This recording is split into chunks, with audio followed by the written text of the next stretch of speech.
Good afternoon. Welcome to the latest installment of KeffoVision. As you can see today, we're going to talk about 1956, a year the Cold War got warmer or colder. We'll let you make your decision about that. I want to say first of all, the PowerPoint isn't actually a PowerPoint, it's just one single slide, and the points I'm going to raise about this are details from Khrushchev, Poland, Hungary, the Suez Crisis. So I'll start off by just doing a little bit of background on Khrushchev and the secret speech, because that arises a bit of confusion sometimes. Stalin dies in 1953, and by 1956 Khrushchev has emerged in the Soviet Union, USSR, as the new leader of the country.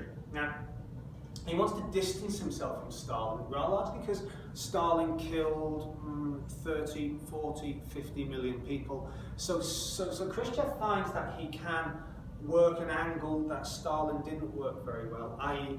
not be a mass murderer.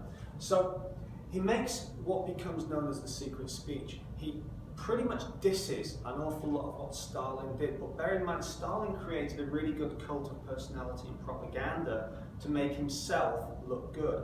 And a lot of Russian people who survived Stalin still thought Stalin was a, quote, goodie.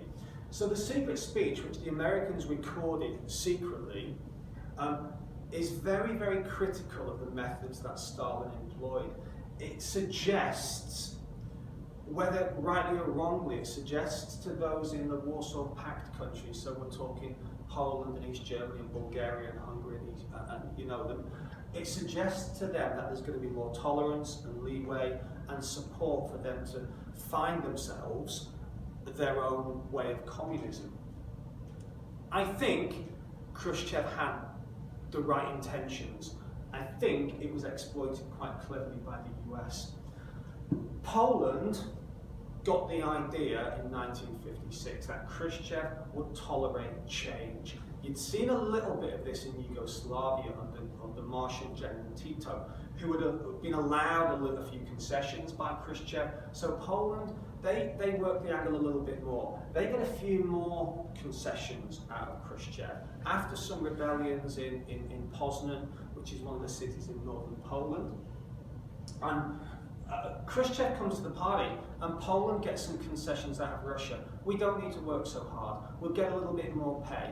Life will become a little bit better, and we won't feel that we're being taken advantage of by the Soviet Union in such the same way. So ditto, Hungary decides to do exactly the same thing. Hungary questions the authority of Khrushchev.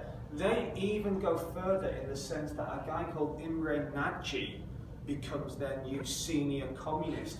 And he's a very free-thinking liberal communist who wants to introduce some market changes, some kind of hybrid of capitalism with communism, but mixed with Hungarian nationalism, Hungarian independence. Now, this is probably a step too far for Khrushchev, and this is where circumstances work in Khrushchev's favour.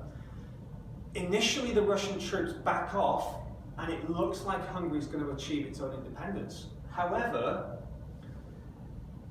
they're literally digging their own grave, and just a few days later, at the same point in which the Suez Crisis kicks off in Egypt, the world's literally looked the other way. It looks to the Middle East, it looks to Egypt, it looks to the Aswan Dam project, it looks to issues between China and the British Empire and France and Israel.